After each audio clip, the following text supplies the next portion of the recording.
Good day, brothers and sisters. Now, what I'm trying to get people to understand or people to see is that the world we live in is an extension of the old world. That what has been going on so much in all of our lives, I don't care how old you are. In fact, the older you are, the better. That everything that has been told, we have been lied to about. And why? Why would so much need to be lied about? Why? What is so big, so massively big, that you need to hide it from somebody?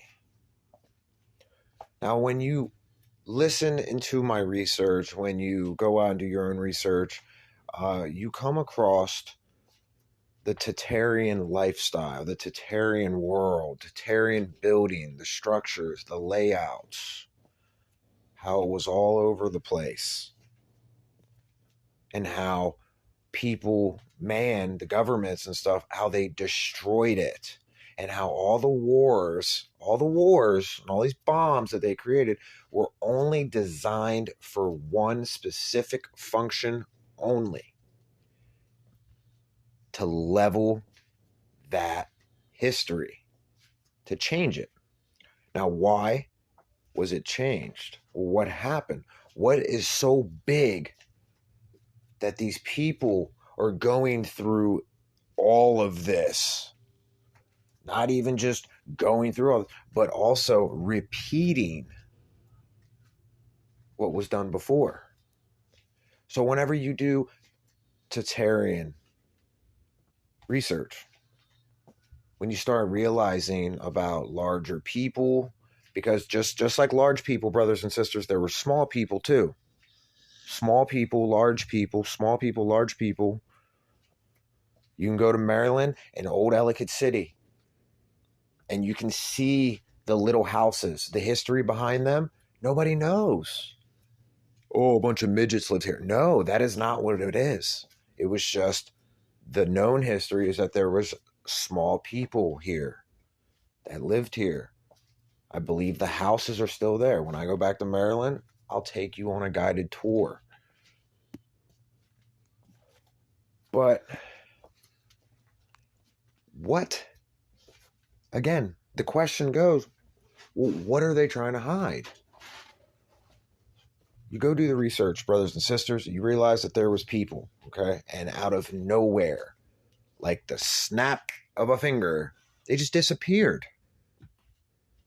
They left all their stuff behind. And then there was this huge baby boom, the orphan trains. The surviving people started going around finding what was left behind, because the evidence proves that they didn't build these cities and stuff like that on horse and carriage, taking bricks from up some mountain and traveling the bricks all. They didn't have enough people to do that. They didn't have enough people. We don't have it now. How did they have it then? There's more people on the planet now than there was then. We are told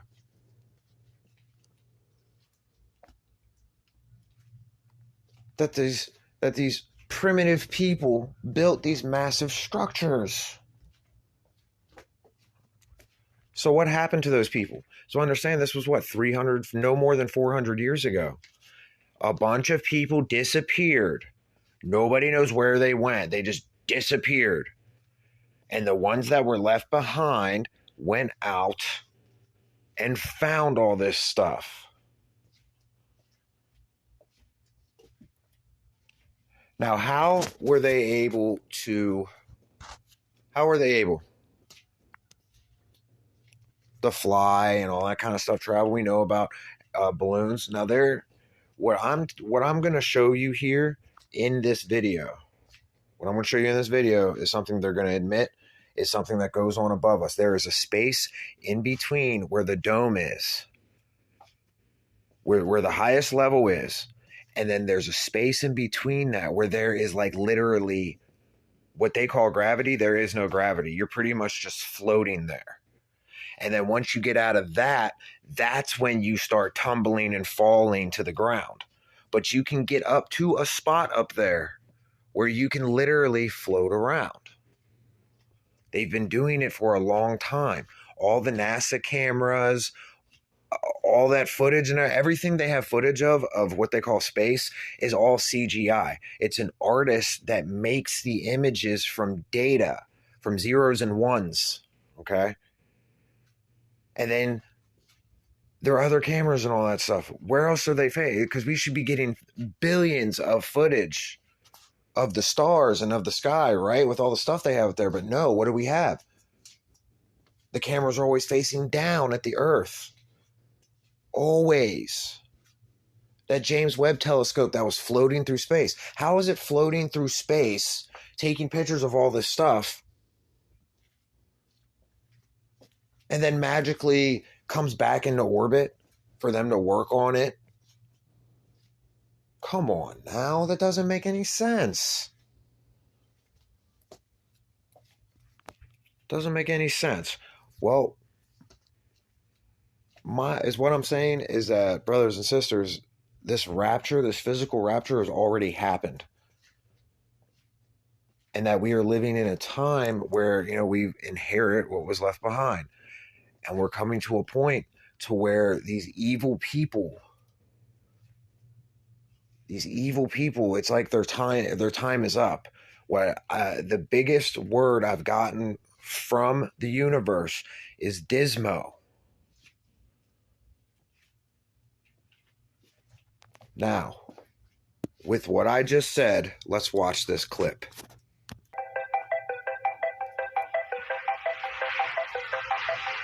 Introducing Sky Cruise, a nuclear-powered hotel suspended above the clouds. This futuristic sky hotel gives you the ultimate travel experience.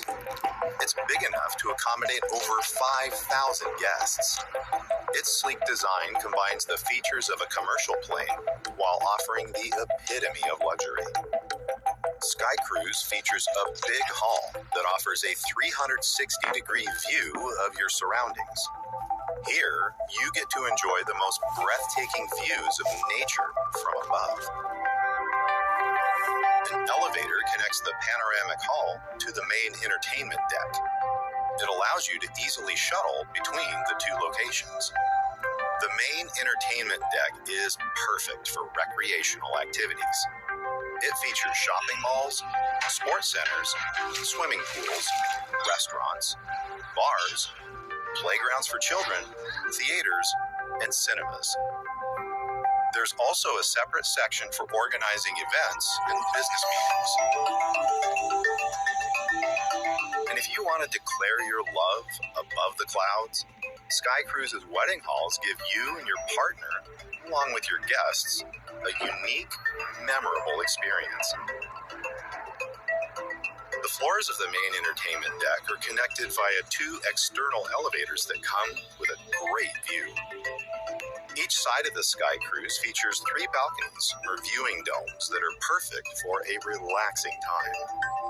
Here, guests can enjoy a wide range of activities, including stargazing and watching Aurora Borealis up close. You don't have to worry about Sky Cruise's carbon footprint.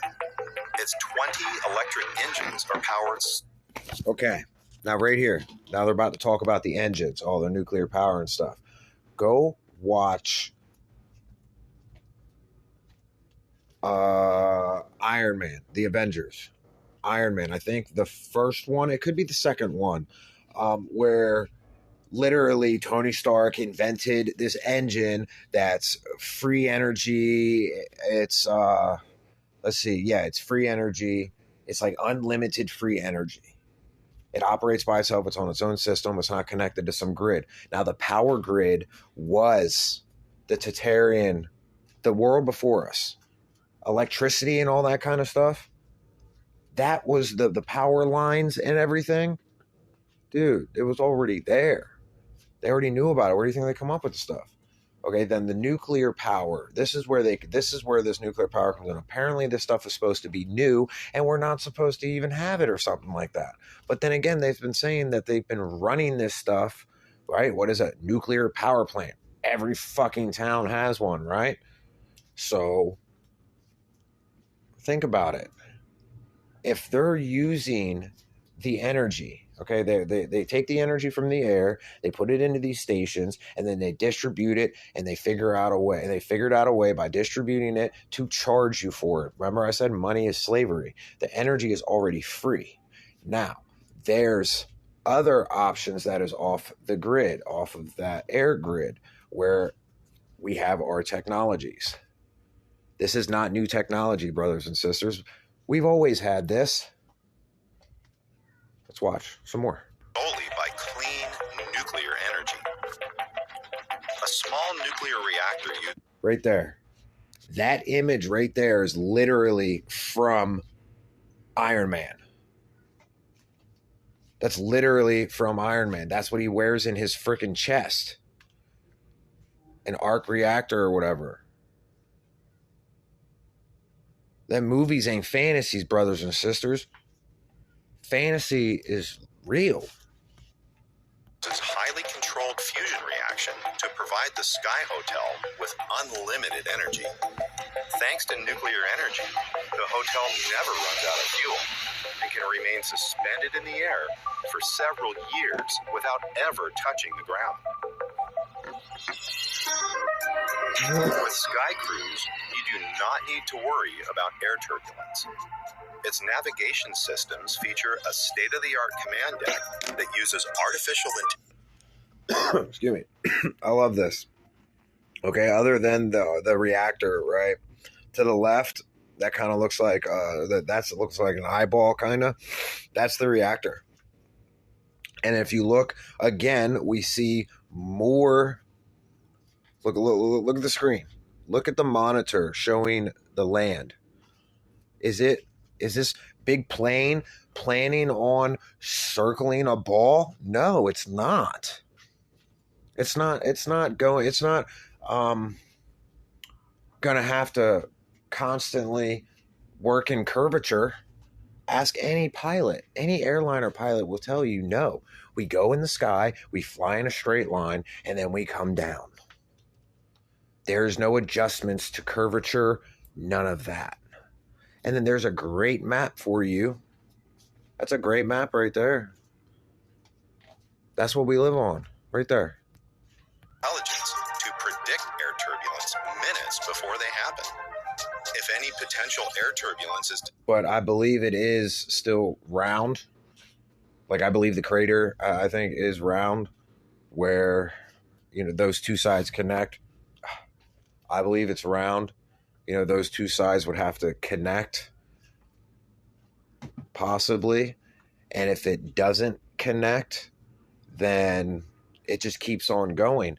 And the image of the cross is actually the image of what we live on. Think about that. And then they put a man on it, right? Suffering. I'm a man suffering. I believe in Christ. I got his spirit. Shit makes sense to me. Detected, the system automatically prevents any vibrations from happening. It creates anti-vibrations that work like noise-canceling technology, allowing the Sky Cruise to glide over the vibrations with ease. To glide over the vibration with ease, okay? Remember what I explained at the beginning of this video. Remember, I said there's a space, there's a spot where the dome is, and then in between it where it is just like a constant flow of energy. I mean, they just described it way better than I could. Below it, like where we are and all this stuff, where what they call turbulence, yeah, that would be, a rough energy, right? Well, there is a constant flow that is like barely, it's just chilling above that. And then, of course, you go any higher, there's a dome. But you can't go that high. Everything is engineered to perfection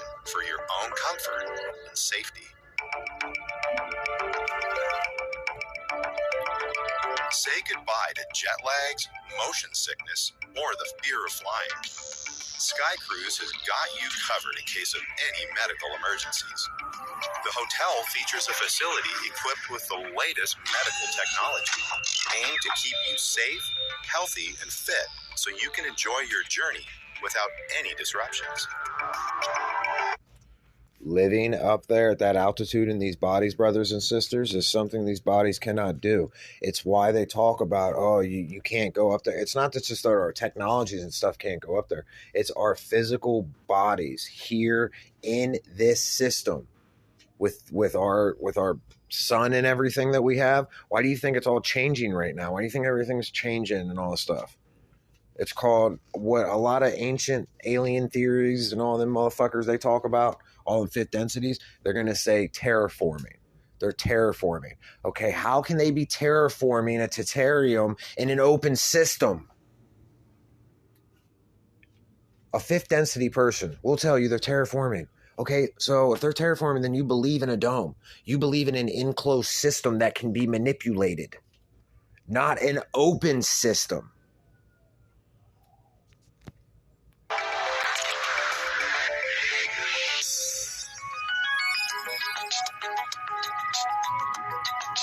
Despite having several large landing wheels, Sky Cruise rarely lands on the surface. Supplies and guests are delivered to the hotel using electric commercial airliners and private jets, which take off from different airports around the world. All maintenance and repairs are... Let's look at the model right here. Look at the model itself. I know you're probably see some crazy images in it. This is this is artwork, but what do we have? We have what looks like a UFO on the top. That's its top deck, right? The observatory deck looks like a freaking UFO. And the main spot is what? It is a dome. The main section of the plane is a dome.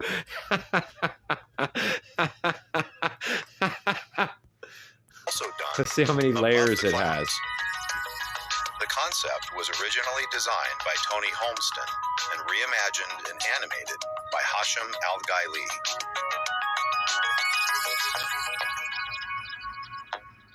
They serious about this, people. They are 1,000% serious about this thing. So, what am I trying to say? I'm trying to say that the Bible and what you're reading and a lot of stuff that you're getting, are a lot of dreams, a lot of visions, a lot of that people have are times that have happened before. Like shit you've been through already. And that the timeline we in right now is it's hard to say it's the right timeline, but all the events since I was a teenager to now have all unfolded exactly like how they were supposed to, and they still are. So this is what we get to inherit, brothers and sisters. And honestly, I don't think anybody's going to be floating up anytime soon. I think it comes with of learning and then going through the death process to even come close to leaving. Because any other way, it's pretty much death anyways. Your body's going to deteriorate if you go one direction and stay there too long. If you try to go there, you got to fight the world's armies and shit because they got you stuck up in here.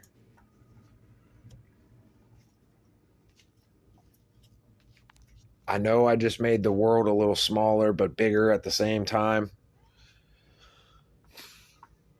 But brothers and sisters, where's the research taking us?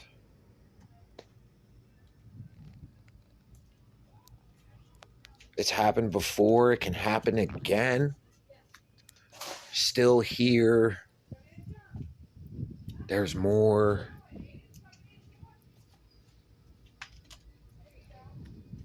Stay blessed, brothers and sisters.